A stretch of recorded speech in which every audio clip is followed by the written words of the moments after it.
Hey, everybody. Welcome to another episode of the Horse Geeks podcast, where we look at horses and riding from the inside out. I'm Kirsten Nelsen, professional horse trainer. With me once again is my good friend Deb Romero, certified Alexander Technique instructor. So today's topic is heels down.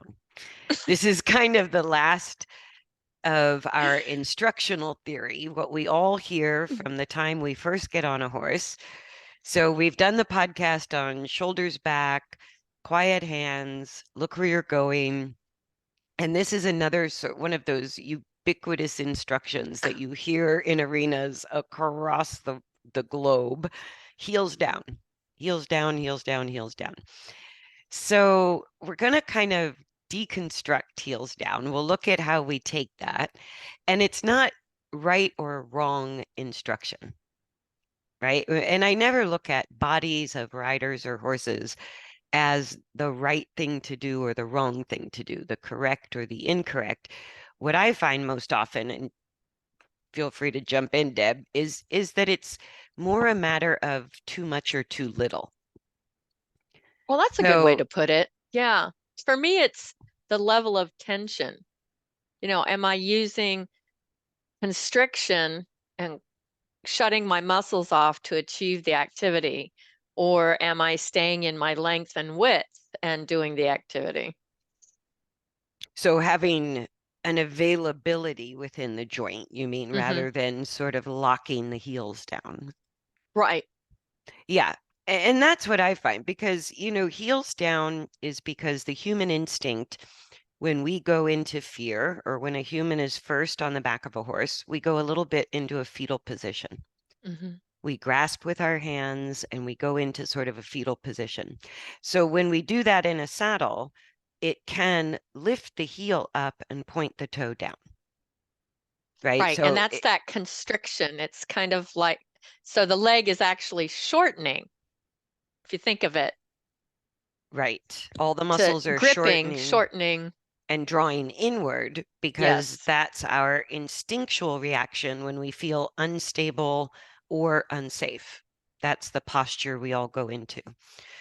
And so watching a brand new rider get on a horse will tend to go a little bit towards that fetal position, pull the legs inward and upward, and that can draw the rider's toe down and the heel Mm. up, right? Which is very unsafe because the reason we wear boots when we ride horses, Hmm. a boot with a heel, is the leather sole of a boot will slide and the heel of the boot will prevent your foot from going through the stirrup Right. and actually getting hung up in the stirrup. So toes down, especially if you don't have much of a heel on your boot, or if you have a grippy surface on your boot, then the foot can actually, the stirrup can kind of go all the way up the foot to the front of the ankle, and we can get hung up in the stirrup. So if we fall off, our foot doesn't come with us, Right. and you get dragged by your ankles or one ankle. And so that's the hazard, and the reason heels down is such an important thing to say to new riders is because you don't want to, if somebody falls off a horse, you don't want their foot getting hung up in the stirrup. It's a big safety issue. Yes. And when I started riding years and years ago, the requirement for even taking a lesson was a boot with a heel and a Hmm. leather sole and a Yep. helmet. Yep. Everything else is I up re to you, but you got I to have a remember helmet. that. I remember that. Yeah. And I'll see people giving lessons with kids in tennis shoes. And I just think, like, I absolutely cringe more when I see bad footwear, more than I cringe when the rider doesn't have a helmet. Like it's a Well, that's bigger interesting. it's a bigger deal to me to see somebody ride without proper boots on than it is to see somebody ride without a helmet. I go, because if we fall off and our foot gets hung up in the stirrup, even if you had a helmet on, you're in a position where the horse could step on your arm, your torso, your head, and Right. even, I go, you're just in a really bad place if your foot gets hung up in a stirrup. Yeah. Get a sip of tea here. So with heels down, what do you see that's problematic about that instruction? I think it's because coming from an Alexander perspective, it's number one, it's isolating, and we are such overachievers as humans, especially riders, that we take it to an extreme. More is So if we better. could, yeah, more is better. More aspirin is better. Not necessarily. So the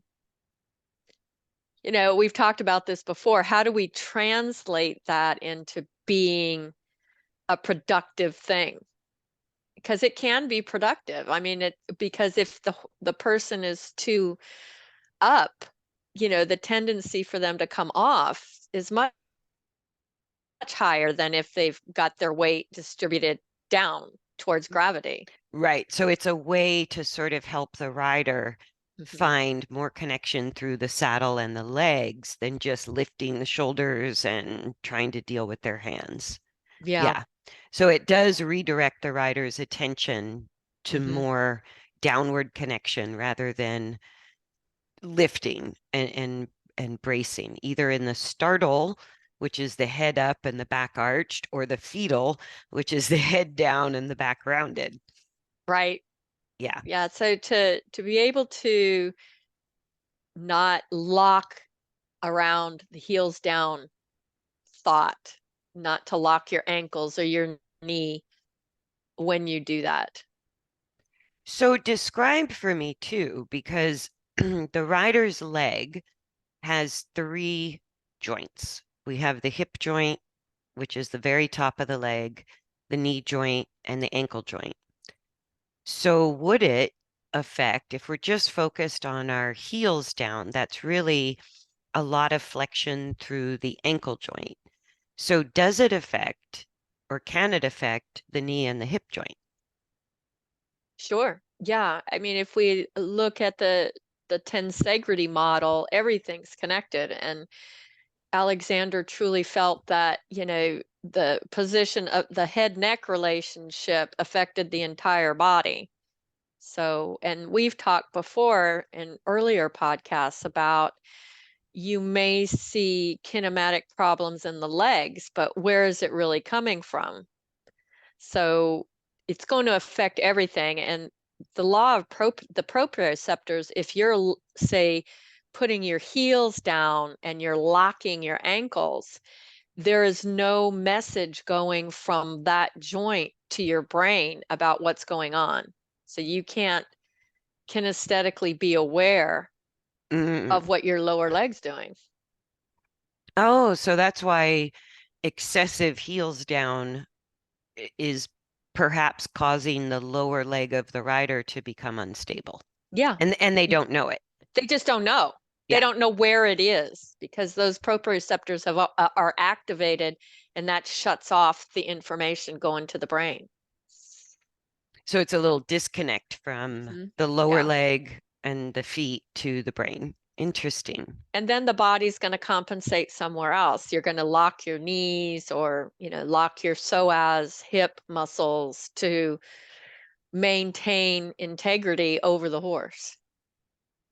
And that's what I think I see most often. The Mhm. way I describe it is if the ankle joint is excessively flexed, then I see that the knee is usually excessively extended. Yes. And It I goes into a think, lock of some sort. right. So if flexion is the bones coming closer together and extension is the bones of the joint coming farther apart, it's like the more we flex the ankle joint, the less possible it becomes to flex the knee joint. So the knee starts to be in excessive extension while the ankle is in excessive flexion. Yeah. And then I find that restricts the mobility of the hip joint. So the seat becomes more rigid because the hip joint is either locked open or locked closed. Like Yes. it's either sort of restricted towards extension or flexion through the hip joint. So it's like from the trying really hard to get your heels down, Mm. you can inadvertently like reduce the mobility of the hip joint, which means your seat is less adaptable, which means you're going to get bounced around more in the Right. saddle. Or it's going to come out in the ponytail flop. In the head and neck. Yeah. Yeah.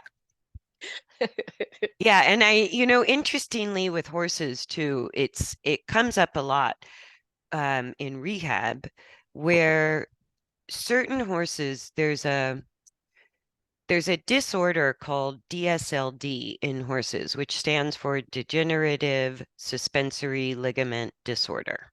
And Hmm. it's a slow deterioration of the suspensory apparatus in the hind legs.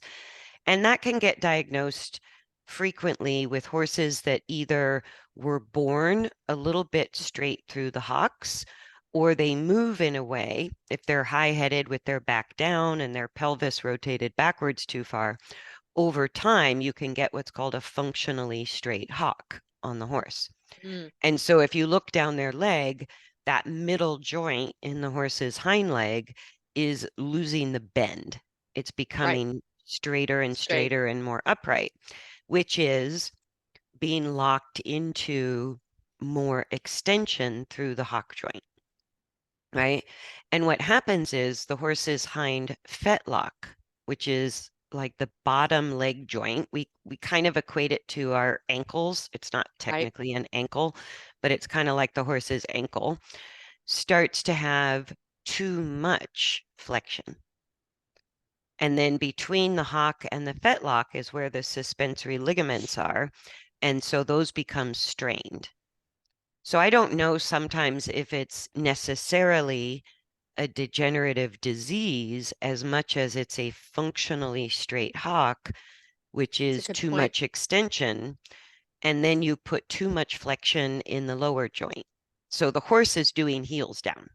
Like, Yeah. and And in that, you can see that those relationships affect each other, you know, yes, and that it's all of that stressful.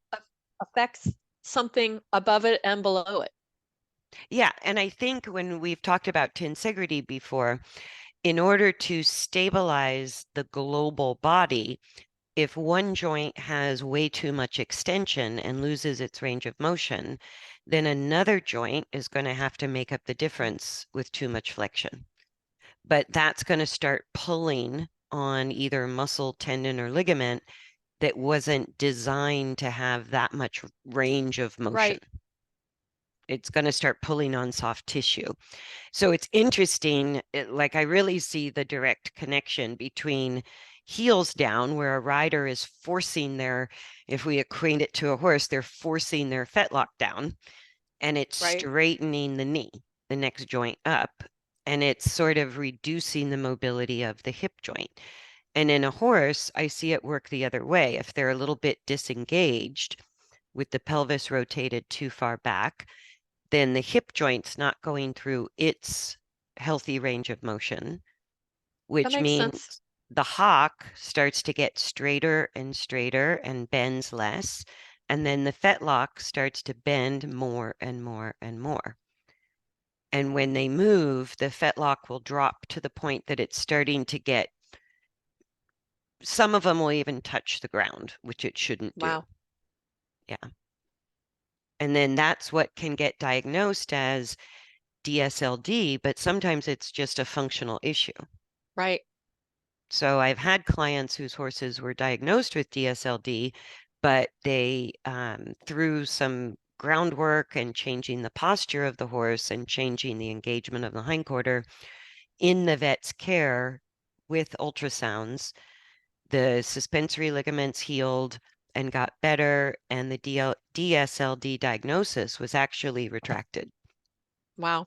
And so you don't always know if it is a degenerative disease or if it's a functional issue Right. unless you do the work to change how the joints are working in the horse's hind legs.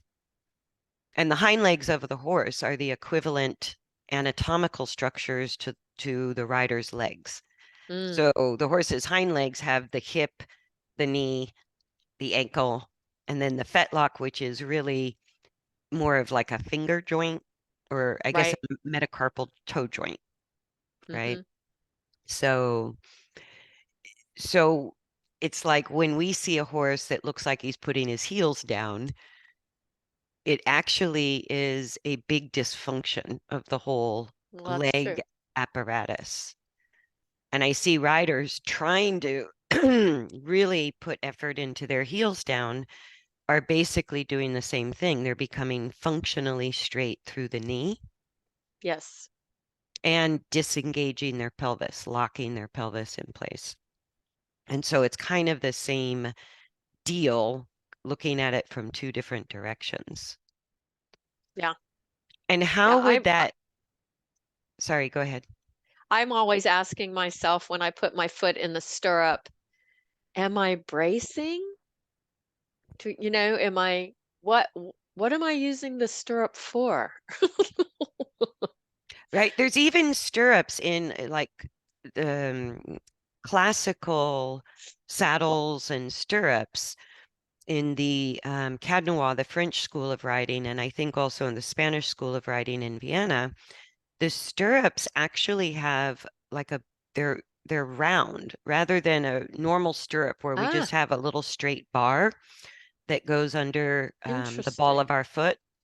In classical schools of riding, that bar is a circle instead of just a straight rectangular Interesting. bar.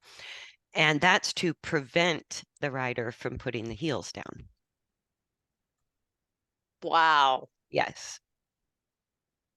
And I found that so interesting because it's one of Yes. those things that's drummed into us. So why would we want to prevent excessively putting the heels down in classical dressage?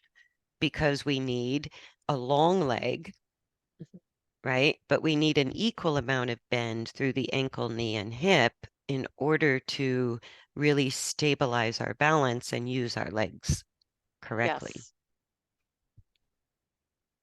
I'll have And to try that.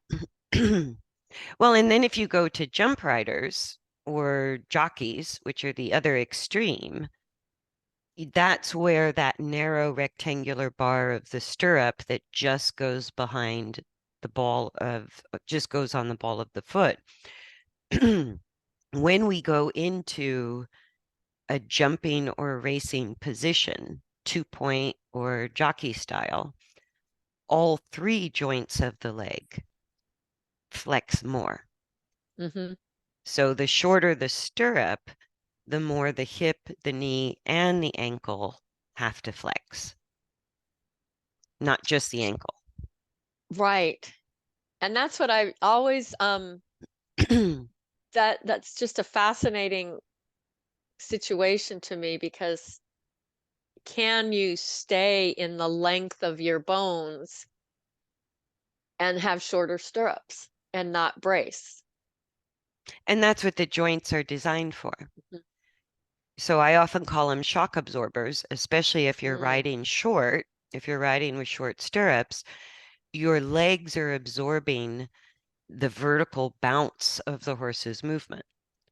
So I our, think that's very important that people, maybe I just don't remember that or I don't express that as that's what keeps your torso still is yeah, absorbing the shock through your ankles, knees, and hips. yeah. And even your shoulder joint, elbow joint, wrist joint, you're absorbing the sh the shock of the, or the bounce of the motion, or Right, the length of, like with jockeys, their shoulder, elbow, and wrists are moving forward and back in the gallop as the horse's head and neck lengthen and shorten and lengthen and shorten within the gallop stride. right. But there's also in canter over jumps or in a gallop, there's also a lot of vertical force, Yes. right? So the leg joints are really act as shock absorbers to keep our torso and our center quiet on these huge vertical forces. Yes. Yeah. And you can, it's obvious, you can see it in a rider when they're locking something because it comes out somewhere else. So describe that. What does that look like to you? If they're locking something, how do If they're you locking their ankles and knees, it's usually comes out and the torso's moving a lot. rocking? Yeah, Yes, sort of that yeah. forward Or the back ponytail's rocking bobbing or or the head's whatever. bobbing. Yes, Yeah. yes. And so to have a steady leg on a horse, which is a big deal, where our leg isn't swinging, and this is true whether we're riding with our joints mostly open, which would be a longer stirrup, more of a standing position, or a jumping or racing position where we're kind of folding. Right. So the only way to flex our hip joint is to bring our sort of knees towards our shoulders or our shoulders over our knees. So Yes. we're having to bring our whole torso forward without necessarily bending the spine itself. We can flex the hip joint by just leaning our straight spine forward. And that's how you flex the hip joint, where if your torso is sort of vertical over your pelvis, your hip joint's more extended, more Yes. open. Yeah. And what I look for when I'm looking at, say, a jump rider, the center of the rider's torso should be the still point. And the shorter the stirrups, the more I can see sort of the legs folding and unfolding. And if we took, I forget what tool it was in math, I want to say a compass, maybe protractor, I can't remember. But if you look at the angle between the rider's, say, thigh bone to torso, Okay. that angle should sort of match in degrees the same angle between the thigh bone and the lower leg bones. Okay. So it kind of goes back to another podcast where we talked about the center of mass needs to be over the feet. It's kind of the same concept. Yes. So if we're putting too much emphasis into heels down, it'll actually shove our feet out in front of our torso Hmm. and lock the knee. And so if we think about the rider's leg, like on a really short stirrup, like a jockey, you can see this clearly. The leg makes like a little Z pattern, and the angle between the torso and the thigh bone at the hip joint should be equal to the angle behind the knee between the thigh Right. bone and the lower leg bones. But then that should also be equal to the angle between on the front of the ankle between the lower leg bones and the foot. Right? So the more we jam Yeah. our heels down, the more acute that angle becomes between the lower leg bones and the foot. And Right. then the angle at the back of the knee starts to open. So you lose the zigzag effect, which is what gives us the bounce. Right. That availability to move, Right. to absorb, shock absorb. Exactly. Exactly. And so a lot of riders will get these stirrups that have rubber on the side, right? To to actually have the stirrup give. If they're locking their ankles, the stirrup is acting as that shock absorber. So a lot of jump riders will get these stirrups with rubber sides that Huh. flex forward and back.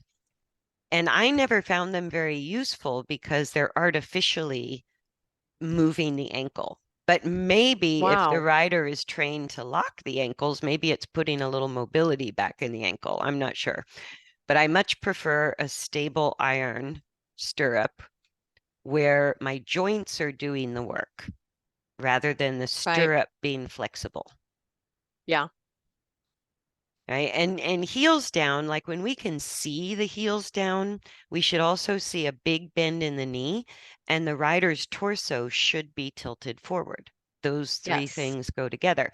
So it's like if we're going from a standing riding position, everything stretches out like an accordion, more vertical.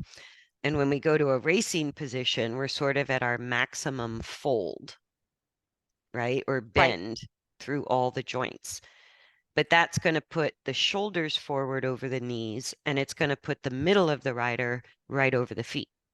Yes. And is that what you mean too by having the joints open and available? Not that they're straight or bent, but that Right. they That are doesn't matter. It's the availability to use them when you need them right. instead of gripping and thinking that if I'm just a suction cup with my Right, legs, right. that I'm going to stay on. If I can, subconsciously retrain my brain to say, actually, it's all about having my joints and my legs available to absorb the shocks of the horse and only use muscles when needed. Right, because it's a much more efficient way to use the Hmm. body. It takes less energy to just let the joints move and absorb all that concussive force than it is to grip with the muscles against all of that concussive force. And it's Like, much more work when you're that's using what I'm all of that saying. muscular effort than it is to just say, oh, I'll just let my joints take care of that. Yeah. And that's really the point of heels down, other than a safety issue. If you're a jump rider, you hear it more than anybody, Yeah, you do. right? Because also if we're going over a jump and our toe points down, it could be life-threatening if we fall. Yes.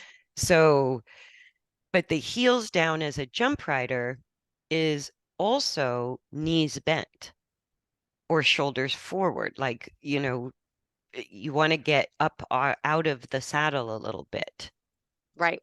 right? So your joints are absorbing the great big giant bascule over a big jump or the up and down force of the canter.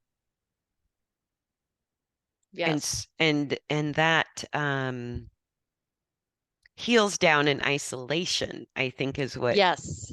is what bugs me. It should be legs bent, and the shorter the stirrup is, the more naturally the heels go down because the knee Right. is also more bent and the hip joint is also more bent. Yes. Yeah, Hopefully and the knee is bent. yeah, and you've talked about before because I went to you with a knee problem or knee pain. And one of the things you always say, I hear you say it all the time, is it's not the knee. It's not the knee. It's not the knee. And when I was a very young jump rider, really trying hard to put my heels down, I started to have knee pain in my teenage years Mm, because I was working so hard to put my heels down. And so how would why would that happen? Tell me why that happens. that, Why would I get well, knee pain if it's yeah. really the ankle? Or when you say it's not the knee, what does that mean? That my knee pain is not the problem. So that's the symptom. It's probably not the cause. Mm, Yeah. So the pain or whatever goes to the weakest link, whether it's your knees, ankles, hip, whatever is really not working well for you, the pain is going to go there because that's the weakest structure. So okay. So that's where the stress is going to the be stress is felt. and it may come out in pain usually. Hmm. And Or it's if you how easily we can tear a ligament in the knee, yeah, around the knee. if you think of it, yeah, the knees and our shoulders are the ones with the most ligamentous mass holding things on. Those joints are not as secure as say the hip or the ankle, the structurally. So that's where it's if that's your weak link, that's where it's going to go. And it's mainly because what we're doing is contracting the muscles, which is smashing the joint together. Mm, Instead of we've talked, I think, about eccentric contractions, which is contracting a muscle staying in its length, instead of concentrically contracting, which is smashing the joint. right. And both take the same amount of effort. Yeah. it's just really subconsciously changing, going in and changing our thought before we do the activity. Yes. Because I'm always saying to myself when I'm riding, are all my joints open and available? I say that to myself all the time. Yeah, and I really loved the feeling of that.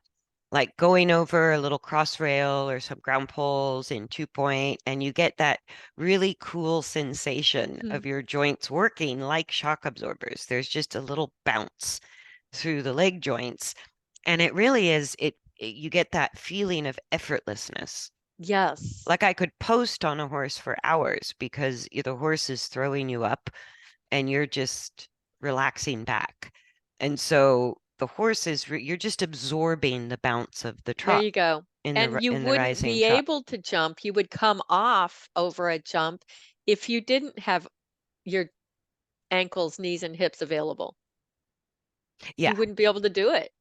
It's Yes. so why don't we apply that to walk, trot, canter? And really a jump is like a very, very exaggerated canter stride. The movement for the horse is almost the same, which is why Hunter originally was, 8 fences with it without breaking the rhythm or the Right. stride of the canter, because it's just an exaggerated canter stride to get over the jump. So that's what I mean with the by absorbing the vertical force Mhm. of the canter or the gallop. That's where it really push comes to shove on, are we locking around our joints and gripping with muscles, or are we letting our joints go through that range of motion to where they can absorb that vertical force and act Yes. like shock absorbers? And it's no different than if your shock absorber or your strut goes bad in your car, not a fun ride, not a smooth ride, right? Which is why we have them, so we don't feel every single bump and undulation of the road. Those shock absorbers are sort of cushioning the forces against our Right. body that the car is experiencing on the road. Yes. So anything else you want to add about, because like I said, heels down, it's not the wrong instruction and there's No, some it's just safety purposes, but we can, being humans and being ambitious, taken too far, it actually destabilizes our body and our legs and right. take It's to I like I said, I'm always checking into saying, are my joints open and available? What am I doing with the stirrup? Am I bracing? Am I locking my knee? I'm always questioning that relationship with the stirrup. yes. And really, I know we've talked about this before too, that our balance is our torso, not our feet. That's like the one thing we have to learn as riders is a different sensation of where our body is in space because we're essentially taking away the feedback loop that we have normally through our feet. Hmm. So we kind of feel our balance through our feet when we're standing, but when we're straddling a horse or even in a cart, the sense that we get of our balance through our feet has to transfer up to our seat bones. I was working with an Alexander client a couple of days ago, and he was feeling that he was not able to, he was losing his balance. And I think if we think that balancing requires stillness, but it doesn't. It requires all your joints to be moving so that your torso can be still. Right. So there's little micro Yeah, muscular adjustments, changes through the joints, and it gives the illusion of stillness because it does. It everything's looks moving. still. Yeah. Yeah. So I No, think and I changing that stillness is not tensing and trying to hold on to it. exactly. And I saw some study, it's so random. There was some like blind study they did on the streets of New York where they said they could guess people's ages very accurately by how long a person could stand on one foot Hmm. with one leg up. And they showed in this sort of like pulling people off the streets and just timing how long they could stand on one foot before they kind of lost their balance, Mm-hmm. that was directly related to the age of the person. And Wow. I found that fascinating. Yeah. And so after I read that or saw that, I think it was a video, but after I saw that, I went, "Oh, okay, what can I do on one foot every day?" Right? Because I think what it was telling us is as we age, we lose our ability to adapt and balance. I think that's a good way to put it, that adaptability, and we think that balance is being still. Well, I So think still it is stillness, but I it's a think stillness, but not a tightening and a stiffness. right. So I think everybody's instinctual reaction to being immobile is to shorten and tighten every muscle trying to Yes. control it. And it Yeah. really is kind of a letting go, like what we're talking about. It's a letting Yes. go of muscular effort and finding how the joints can adapt. So Yes. the bones of the skeleton remain in an overall stability because there's micro adjustments through the muscle Yes. and through the soft tissue and our joints. I think, do you know how many joints we have in our body? I know there was one Alexander teacher that was always said it was like over 200. I'd have to look it up, but I like have no idea. there's a tremendous number of joints in the human body, like a huge amount. And if you think of every finger joint, spinal joint, not just the big major ball and socket joints, but we are these bones with multiple joints, and it's all of those joints that can adapt. Yes. And when I thought about that, I started like standing up to put my socks on in the morning instead of sitting on the edge of the bed or sitting down to put my socks on. And like the first week or so, I'm kind of hopping around.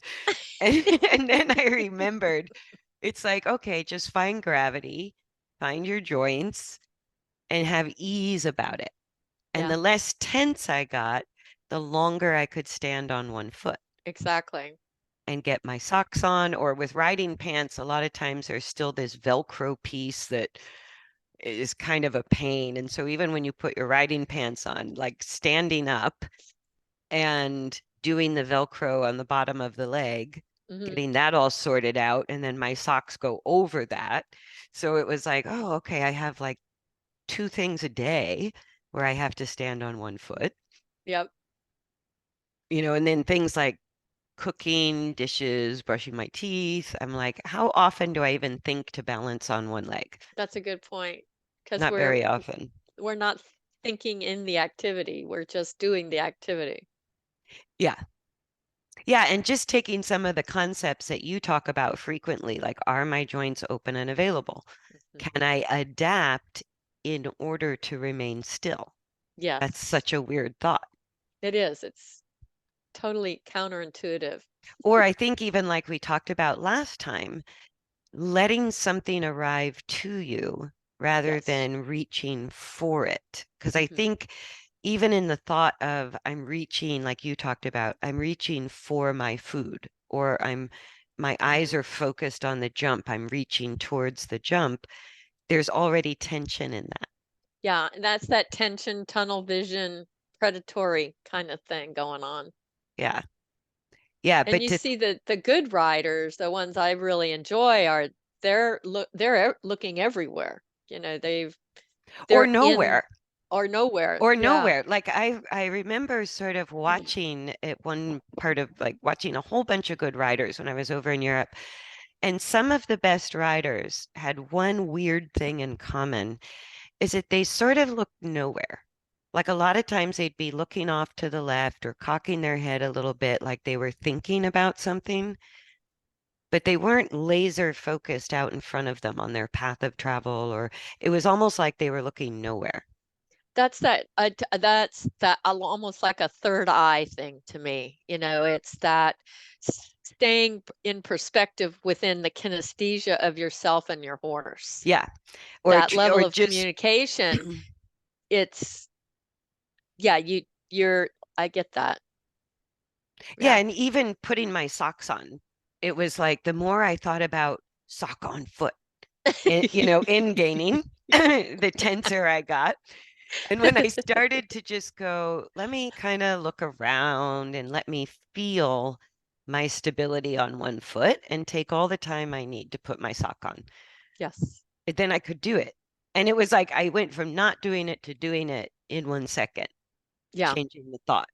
So it Yep. wasn't a physical skill that I had to repeat, repeat, repeat. Mm. It was sort of just changing my mind, which changed my use of the body, which then made it possible. Yep. Welcome to my world. Ah, yes. Yeah, and transferring that into our writing experience is so incredibly helpful. Yes. I go, we just have an innate recognition of better use of our body, where Mhm. gravity is, where we are, and a sense of ease when we start to find a better mechanical use of our body. It always comes, sometimes it's a little disorienting or it might feel wrong, but the body goes, ah, that's easier. Thank you. Thank you. That's better.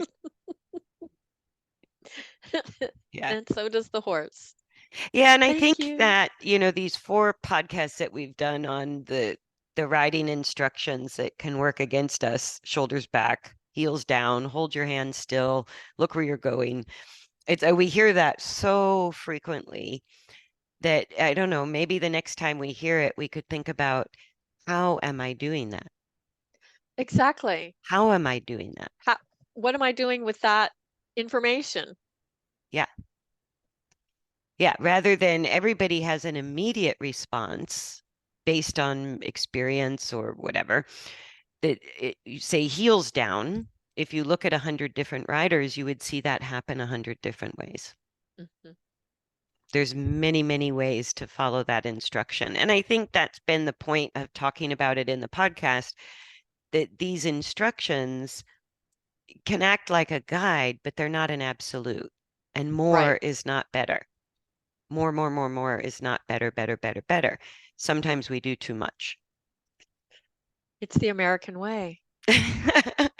It's the way of the ambitious rider. Yeah. Yes, more is better. All right, so I think we'll wrap it up there unless you have anything to add on That's, heels down. I'm good. Okay. All right. Thanks everybody for joining us for another Horse Geeks podcast. We hope you loved it. And please like, subscribe, share, la la la la la. And we will see you again next time. Thanks, Bye, everybody. everybody.